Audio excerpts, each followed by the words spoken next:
മറയേണ്ടതോർത്ത് ചന്ദ്രനക്ഷത്രാദികൾ വിതുമ്പുമ്പോൾ മാറ്റമില്ലാതെങ്ങും വിരാജിക്കും ദൈവമേ, അങ്ങയെ വാഴ്ത്തുന്നു ഞങ്ങൾ. ഉദിച്ചെങ്ങും പ്രഭതൂകും പാരിലെ സൂര്യരശ്മിയേക്കാൾ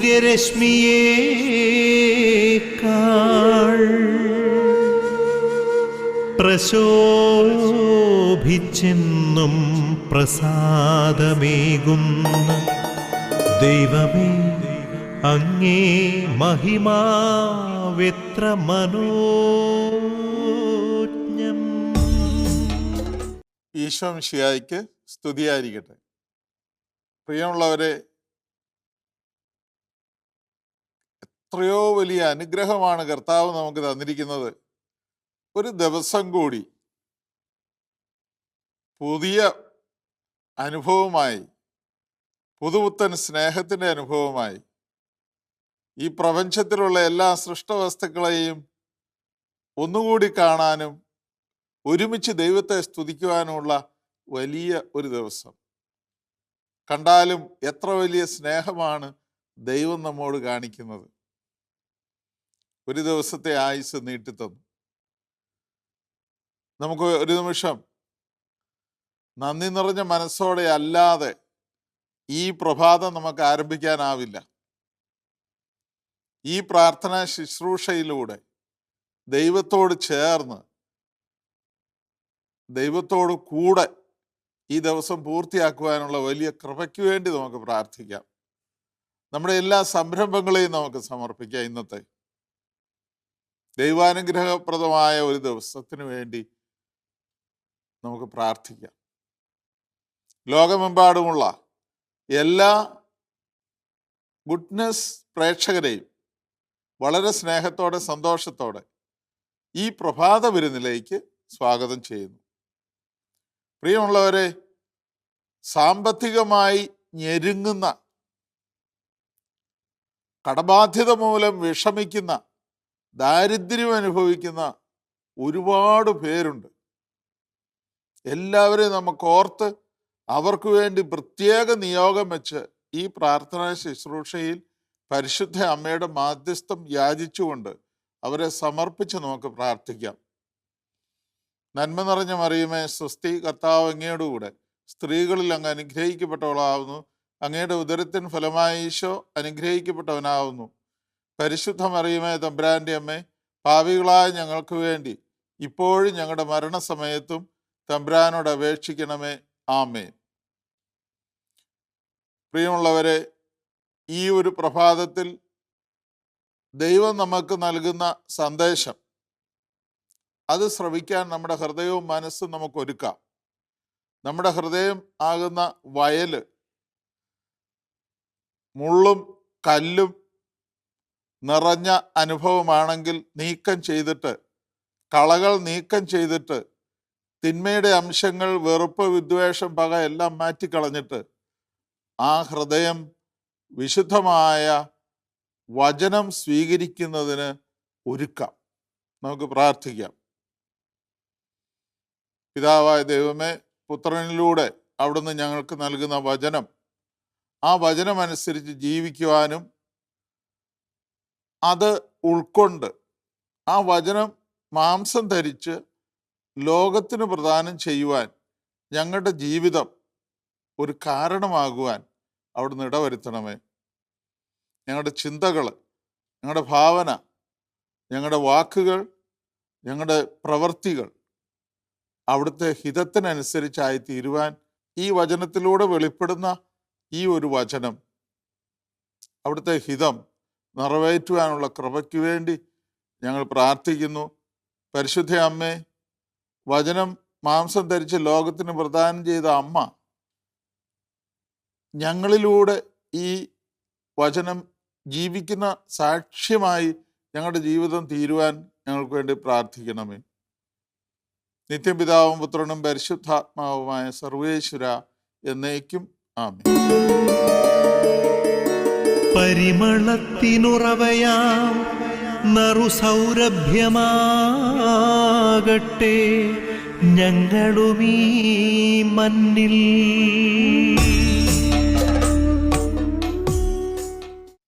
നമുക്കിന്ന് വിശുദ്ധ മത്തായിയുടെ സുവിശേഷത്തിലെ ഒരു ഭാഗം നമുക്ക് വായിച്ച് ധ്യാനിക്കാം. 16-ാം അധ്യായം 24 മുതലുള്ള വാക്യങ്ങളിലേക്ക് നമുക്ക് പോകാം. യേശു ശിഷ്യന്മാരോട് അരുളി ചെയ്തു, ആരെങ്കിലും എന്നെ അനുഗമിക്കാൻ ആഗ്രഹിക്കുന്നെങ്കിൽ അവൻ തന്നെ തന്നെ പരിത്യജിച്ച് തൻ്റെ കുരിശുമെടുത്ത് എന്നെ അനുഗമിക്കട്ടെ. സ്വന്തം ജീവൻ രക്ഷിക്കുവാൻ ആഗ്രഹിക്കുന്നവൻ അത് നഷ്ടപ്പെടുത്തും. എന്നാൽ ആരെങ്കിലും എനിക്ക് വേണ്ടി സ്വജീവൻ നഷ്ടപ്പെടുത്തിയാൽ അവനത് കണ്ടെത്തും. ഒരുവൻ ലോകം മുഴുവൻ നേടിയാലും സ്വന്തം ആത്മാവിനെ നഷ്ടപ്പെടുത്തിയാൽ അവൻ എന്തു പ്രയോജനം? ഒരുവൻ സ്വന്തം ആത്മാവിന് പകരമായി എന്തു കൊടുക്കും? മനുഷ്യപുത്രൻ സ്വപിതാവിൻ്റെ മഹത്വത്തിൽ തൻ്റെ ദൂതന്മാരോടൊത്ത് വരാനിരിക്കുന്നു. അപ്പോൾ അവൻ ഓരോരുത്തർക്കും താങ്കളുടെ പ്രവൃത്തികൾക്കനുസരിച്ച് പ്രതിഫലം നൽകും. മനുഷ്യപുത്രൻ തൻ്റെ രാജ്യത്തിൽ വരുന്നത് ദർശിക്കുന്നതിന് മുമ്പ് ഇവിടെ നിൽക്കുന്നവരിൽ ചിലർ മരിക്കുകയില്ലെന്ന് സത്യമായി ഞാൻ നിങ്ങളോട് പറയുന്നു. പ്രിയ സഹോദരി സഹോദരന്മാരെ, നമ്മൾ ഈ വചനം എത്രയോ പ്രാവശ്യം കേട്ടിട്ടുണ്ട്, വായിച്ചിട്ടുണ്ട്, ധ്യാനിച്ചിട്ടുണ്ട്. നമ്മെ സ്പർശിക്കേണ്ട വളരെ പ്രധാനപ്പെട്ട ഒരു കാര്യമാണ്. ലോകം മുഴുവൻ നേടിയാലും നിന്റെ ആത്മാവ് നിനക്ക് നഷ്ടമായാൽ പിന്നെ എന്തു ഫലം? കാരണം ദൈവത്തിൻ്റെ ജീവൻ, ദൈവത്തിൻ്റെ സാദൃശ്യത്തിലും ഛായയിലും മനുഷ്യനിൽ മണ്ണിൽ നിക്ഷേപിച്ചതാണല്ലോ ആ ആത്മാവ്. തിരിച്ചു പോകേണ്ടത് ആ പിതാവിൻ്റെ പക്കലേക്ക് തന്നെയാണ്. അപ്പം നമ്മൾ തിരിച്ചു പോകാനുള്ളവരാണ്, ഈ ലോകത്തിൻ്റെതല്ല എന്ന തിരിച്ചറിവ് നമുക്കുണ്ടാവണം. അപ്പോൾ ആത്മാവ് നഷ്ടപ്പെടാതിരിക്കാൻ നമ്മൾ ജീവിക്കണം. അതാണ്. അതുകൊണ്ട് എന്താ ചെയ്യേണ്ടത്? ഈ ജീവിതത്തിലെ സങ്കടങ്ങൾ നിസ്സാരങ്ങളാകാം, വലിയതാകാം, എന്തുമാകട്ടെ, നമ്മുടെ ശുദ്ധീകരണത്തിന്, വിശുദ്ധീകരണത്തിന് ദൈവം അനുവദിക്കുന്ന കാര്യങ്ങളായി നമുക്ക് കാണാൻ കഴിയണം. നമ്മൾ കുരിശ് കഴുത്തിൽ അണിയുന്നുണ്ട്. കുരിശ് വരച്ചാണ് നമ്മൾ പ്രാർത്ഥനയും ഏതൊരു നല്ല കാര്യവും തുടങ്ങുന്നത്. സിമിത്തേരിയിൽ അടക്കം ചെയ്യുന്ന കല്ലറയുടെ തലയ്ക്കൽ കുരിശ് വയ്ക്കും. ഏതൊരു പ്രാർത്ഥന ആരംഭിക്കുമ്പോൾ കുരിശ് വരച്ചാണ്. പള്ളിയുടെ മേൽക്കൂരയിൽ കുരിശുണ്ട്. എല്ലാം കുരിശും പല സ്ഥലത്തും പല രീതിയിലും നമ്മൾ ഉപയോഗിക്കുന്നുണ്ട്. പക്ഷേ കുരിശ് എന്തിനെയാണ് പ്രതിഫലിപ്പിക്കുന്നത് എന്ന് നമ്മൾ ചിന്തിക്കണം. ഈ കുരിശെന്ന് കേൾക്കുമ്പോഴേ നമുക്ക് വല്ലാത്ത പ്രയാസമാണ്. കാരണം സങ്കടങ്ങളുടെ, വേദനകളുടെ, അത് ചിലപ്പോൾ രോഗങ്ങളിലൂടെയാകാം, കടബാധ്യതകളിലൂടെയാകാം, പ്രതികൂല സാഹചര്യങ്ങളിലൂടെയാകാം, പരാജയങ്ങളിലൂടെയാകാം. പലതരത്തിലുള്ള കുരിശിൻ്റെ അനുഭവം അത് കുഞ്ഞു കുട്ടികൾ മുതൽ വലിയവർ വരെ അഭിമുഖീകരിക്കുന്ന ഒരു വലിയ യാഥാർത്ഥ്യമാണത്. അത് നമുക്ക് ഒഴിവാക്കാനാവില്ല. മനുഷ്യനാണോ, അവൻ സങ്കടങ്ങളിലൂടെ, വേദനയുടെ അനുഭവങ്ങളിലൂടെ പോയേ പറ്റൂ. കാരണം ക്രിസ്തുവിൻ്റെ വഴി കുരിശിൻ്റെ വഴിയാണ്. അതുകൊണ്ട് തന്നെ ക്രിസ്ത്യാനികളുടെ വഴിയും മറ്റൊന്നല്ല, കുരിശിൻ്റെ വഴി തന്നെയാണ്. നമുക്ക് ആ കുരിശ് ഏൽക്കാതിരിക്കാൻ പറ്റില്ല. നമുക്കറിയാം, ഓരോ കുരിശ് രൂപത്തിലും നോക്കിക്കോ. കുരിശ് രൂപത്തിൽ ഒരു സൈഡിൽ കർത്താവ് കുരിശിൽ തൂങ്ങിക്കിടക്കുകയാണ്, മറുവശം ഫ്രീ ആണ്. മറുവശത്ത് നമുക്ക് തൂങ്ങാനുള്ള സ്ഥലമാണ്. കാരണം അവിടെ കൊച്ചു കുട്ടികൾ മുതൽ വലിയ ആളുകൾ വരെ കൊച്ചു കുരിശ് തുടങ്ങി വലിയ കുരിശ് വരെ നമ്മുടെ ജീവിതത്തിൽ ഉണ്ടാകുമ്പോൾ ആ കുരിശോട് ചേർത്ത്, യേശുവിൻ്റെ കുരിശോട് ചേർത്ത് നമ്മൾ സമർപ്പിക്കുമ്പോഴാണ് അത് മഹത്വത്തിൻ്റെ വലിയ അടയാളമായി രൂപാന്തരപ്പെടുന്നത്. നമുക്കറിയാം, ഇപ്പോൾ ഈ പലതരത്തിലുള്ള പ്രയാസങ്ങൾ അനുഭവപ്പെടുന്നവരുണ്ട്. കൊച്ചു കുട്ടികൾക്കാണെങ്കിൽ ഒരു കളിപ്പാട്ടം പൊട്ടിപ്പോയാൽ മതി, സങ്കടമായി. വലിയ ആളുകളാണെങ്കിൽ പരീക്ഷയ്ക്ക് തോറ്റാൽ പ്രശ്നം, ബിസിനസ്സിൽ പരാജയപ്പെട്ടാൽ കുരിശായി, കടബാധ്യത വരുമ്പോൾ, ജീവിത പങ്കാളിയെ കിട്ടാതെ വരുമ്പോൾ, വിവാഹം നടക്കാതെ വരുമ്പോൾ, ജോലി കിട്ടാതെ വരുമ്പോൾ, ഇങ്ങനെ പല പല പല പ്രശ്നങ്ങളാണ്. പ്രായമായി കഴിഞ്ഞാലോ മക്കൾ ഉപേക്ഷിക്കുന്ന അനുഭവം, മക്കളാരും കൂടെയില്ല, അരക്ഷിതാവസ്ഥയിലൂടെ, പരിത്യക്താവസ്ഥയിലൂടെ കടന്നു പോകുന്ന മാതാപിതാക്കൾ, സഹനങ്ങളുടെ വലിയ അനുഭവമാണ്. അവിടെ പിടിച്ചു നിൽക്കാനുള്ള ഒരു ശക്തി കിട്ടുന്നത് ക്രൂശിതനിലേക്ക് നോക്കുമ്പോഴാണ്. അതാ കർത്താവ് പറയുന്നുണ്ടല്ലോ, നിങ്ങൾ എൻ്റെ പിന്നാലെ വരാൻ ആഗ്രഹിക്കുന്നെങ്കിൽ അവൻ തന്നെ തന്നെ പരിത്യജിക്കണം. ഒന്നാമത്തെ കാര്യം അതാ, സ്വയം പരിത്യജിക്കണം. പിന്നെ എന്ത് ചെയ്യണം? അനുദിനം. ഒരു ദിവസം പോരാ, ഒരാഴ്ച പോരാ, ഒരു മാസം പോരാ, ഒരു വർഷം പോരാ, മരണം വരെ അനുദിനം കുരിശെടുക്കണം. കർത്താവിൻ്റെ കൂടെ പോകാനാകുന്ന ആളുകൾ, അവൻ്റെ ചിന്ത ദൈവികമായിരിക്കണം. പത്രോസിനോട് കർത്താവ് പറഞ്ഞല്ലോ, നിന്റെ ചിന്ത ദൈവികമല്ല, മാനുഷികമാണ്. ചിന്ത ദൈവികമാകണം, മനോഭാവം ദൈവികമാകണം. അത് മാറിയേ പറ്റൂ. കുരിശോടുകൂടി കുരിശിൽ മരിക്കാൻ തയ്യാറാവണം കർത്താവിനോട് കൂടെ. അപ്പോഴാണ് മഹത്വത്തിൻ്റെ അനുഭവത്തിലേക്ക് വരുന്നത്. കാരണം ക്രിസ്തുവിൻ്റെ വഴി അതാണ്. ക്രിസ്തുവിനോട് ചേർന്ന് നിൽക്കുന്ന ഏതൊരു വ്യക്തിക്കും ഇതിലൂടെ അല്ലാതെ കടന്നു പോകാൻ സാധിക്കില്ല. യേശു കുരിശിൽ മരിക്കുന്നത് വരെ കുരിശ് ശാപത്തിൻ്റെ, പരാജയത്തിൻ്റെ, ശിക്ഷയുടെ ഒക്കെ അടയാളമായിരുന്നു. പക്ഷേ യേശുവിൻ്റെ കുരിശുമരണവും തുടർന്നുള്ള ഉത്ഥാനവും വഴി ഈ കുരിശ് രക്ഷയ്ക്കുള്ള അടയാളമായി മാറി. അത് യഹൂദർക്ക് ഇടർച്ചയും വിജാതിയർക്ക് ഭോഷത്വവുമായ കുരിശ്, അത് രക്ഷയായി മാറി. അപ്പോൾ നിസ്വാർത്ഥ സ്നേഹത്തിൻ്റെയും രക്ഷയുടെയും അടയാളമായത് മാറി. യോഹന്നാന്റെ 1-ാം ലേഖനം 3-ാം അധ്യായം 16 നമ്മൾ വായിക്കുന്നുണ്ട്, മിശിഹ നമുക്ക് വേണ്ടി സ്വന്തം ജീവൻ അർപ്പിച്ചതിൽ നിന്ന് സ്നേഹം എന്താണെന്ന് നാം മനസ്സിലാക്കുന്നു. അപ്പോൾ യോഹന്നാന്റെ സുവിശേഷം 3:16 അത് തന്നെയാണ്. തന്നിൽ വിശ്വസിക്കുന്ന ഒരുവൻ പോലും നശിച്ചു പോകാതെ നിത്യജീവൻ പ്രാപിക്കേണ്ടതിന് തൻ്റെ ഏകജാതനെ കൊടുക്കുന്ന, ബലിയായി സമർപ്പിക്കുന്ന പിതൃ സ്നേഹമാണ് നമ്മൾ കാണുന്നത്. അപ്പോൾ സ്നേഹമാണ് ഈ സഹനത്തിൻ്റെ പിന്നിലുള്ള കാര്യം. റോമാക്കാർക്കുള്ള ലേഖനം 5-ാം അധ്യായം 8 നമ്മൾ വായിക്കുന്നുണ്ട്, നാം പാപികളായിരിക്കെ മിശിഹ നമുക്ക് വേണ്ടി മരിച്ചു, ഇതിൽ നിന്ന് ദൈവത്തിന് നമ്മോടുള്ള സ്നേഹം വ്യക്തമാകുന്നു. ചില ആളുകൾ പറയാറുണ്ടല്ലോ, ഞാൻ ഒരു തെറ്റും ചെയ്തിട്ടില്ല, എന്നിട്ടും ദൈവം എന്തുകൊണ്ട് എനിക്ക് ഈ കുരിശ് വെച്ച് തരും?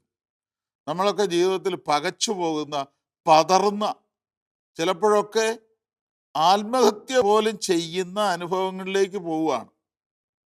വഴിമുട്ടി, ഇനി എങ്ങും മുന്നോട്ട് വഴി കാണുന്നില്ല, ഇരുണ്ട അനുഭവം. അത് പലപ്പോഴും പല മനുഷ്യർക്കും ഉണ്ടാകുന്ന ഒരു കാര്യമാണ്. മുന്തിരിച്ചെടിയുടെ ഉപമ കർത്താവ് പറയുന്നുണ്ടല്ലോ, അതിലെന്താ പറയുന്നത്? വെട്ടിയൊരുക്കുന്നു. വെട്ടിയൊരുക്കുന്നത് ഫലമില്ലാഞ്ഞിട്ടല്ല, ഫലമുണ്ട്, പക്ഷെ കൂടുതൽ ഫലങ്ങൾ ഉണ്ടാകുന്നതിന് വെട്ടിയൊരുക്കുകയാണ്. വെട്ടിയൊരുക്കുമ്പോൾ വേദനയുണ്ട്, ശിഖരത്തിന് വേദനയുണ്ടാകും, പക്ഷെ കൂടുതൽ ഫലങ്ങൾ നൽകാൻ അത് ആവശ്യമാണ്. കൈപ്പേറിയതാണ് കഷായമെങ്കിലും കുഞ്ഞുങ്ങൾക്ക് കൊടുക്കുന്നത് നല്ലതിനാണ്. വളർച്ചയ്ക്ക് ഈ സഹനത്തിൻ്റെ കൈപ്പേറിയ അനുഭവങ്ങൾ ചിലപ്പോൾ ഉണ്ടാകും.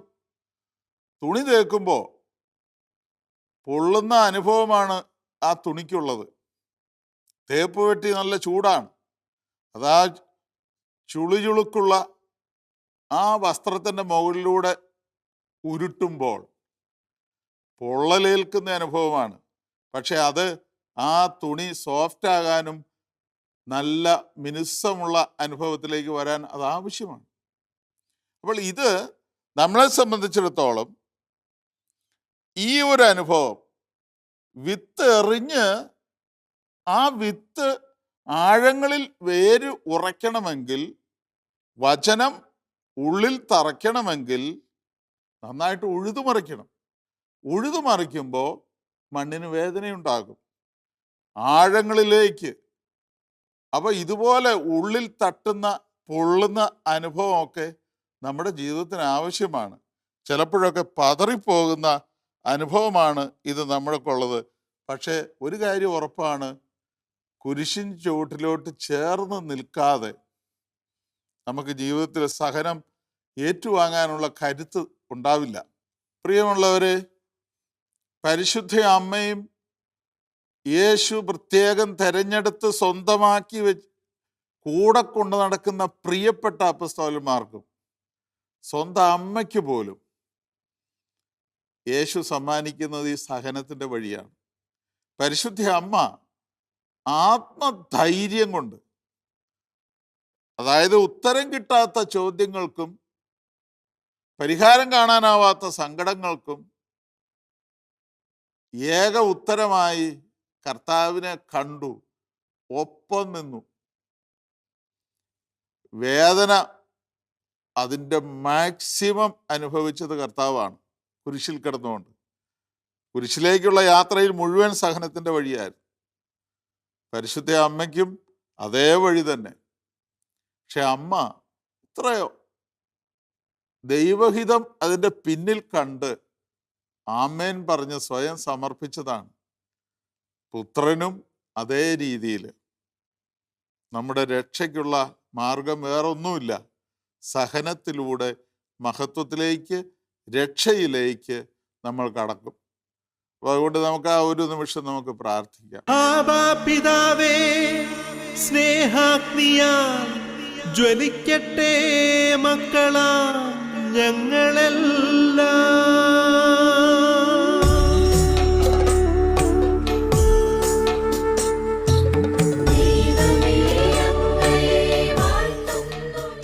പിതാവായ ദൈവമേ, പുത്രനായ യേശുവേ, പരിശുദ്ധാത്മാവായ ദൈവമേ,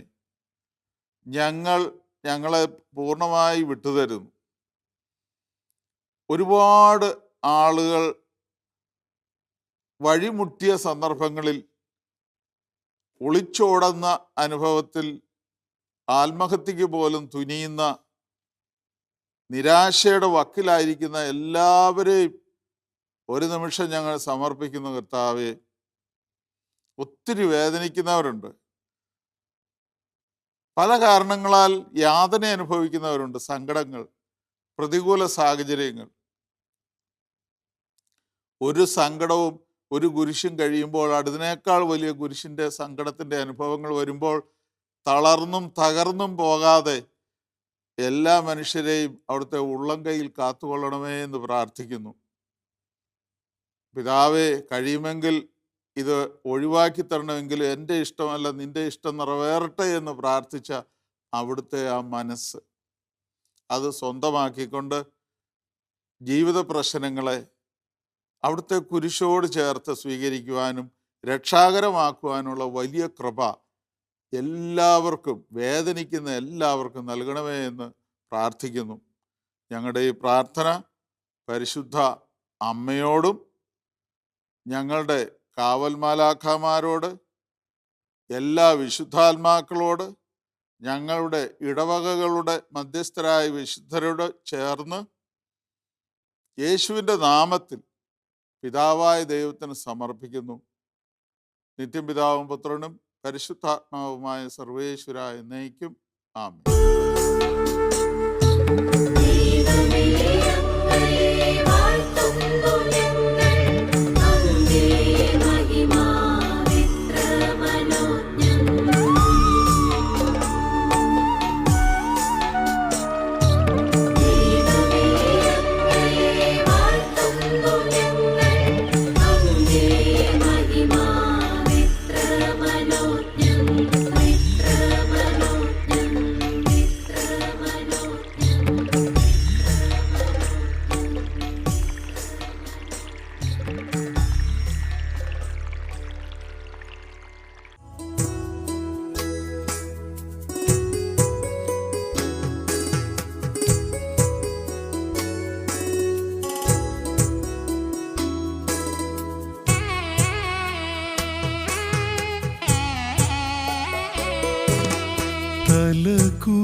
ഒരമ്മതൻ മക്കളായിരുന്നു. വർണ്ണവൈവിധ്യങ്ങളായിരുന്നു. അതെല്ലാം എവിടെയോ മാഞ്ഞിടുന്നു. അറിയാതെ നമ്മൾ അകന്നിടുന്നു. അറിയാതെ നമ്മൾ അകന്നിടുന്നു.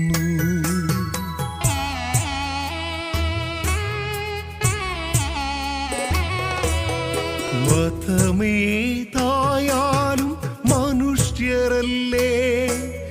മനുഷ്യരെ മറക്കുന്ന മതങ്ങളുണ്ടോ?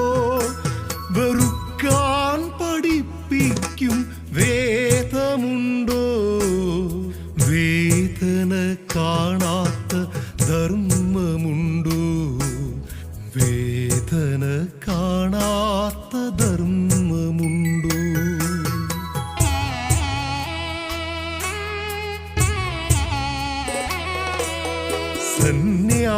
സന്യാസിനികൾക്കു കൈവിലങ്ങോ? സമർപ്പിതരായോർക്കു കൽത്തുറുങ്കോ? പാവനം ഇവരുടെ ജീവിതങ്ങൾ. പരിഹസിച്ചാൽ ഈശ്വര നിന്ദയാകും. പരിഹസിച്ചാൽ ഈശ്വര നിന്ദയാകും.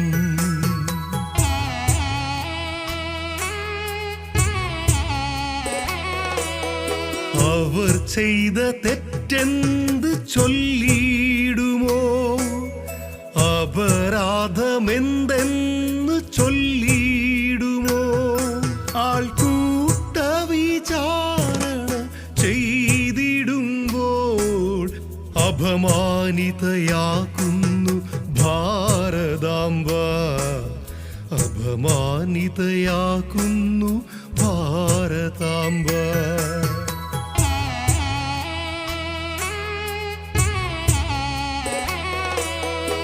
മാനവ സ്നേഹം പഠിപ്പിച്ചതോ? പാവങ്ങൾക്കായി ജീവിച്ചതോ?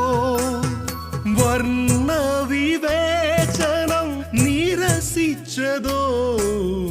അറിവിൻ്റെ ലോകത്തെ കാണിച്ചതോ? അറിവിൻ്റെ ലോകത്തെ കാണിച്ചതോ?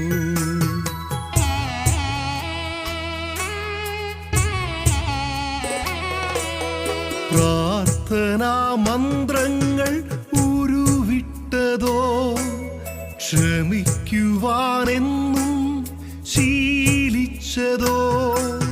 സ്വന്തമാം നേട്ടങ്ങൾ നോക്കിടാതെ മറ്റുള്ളവർക്കായി ജീവിച്ചതോ? മറ്റുള്ളവർക്കായി ജീവിച്ചതോ?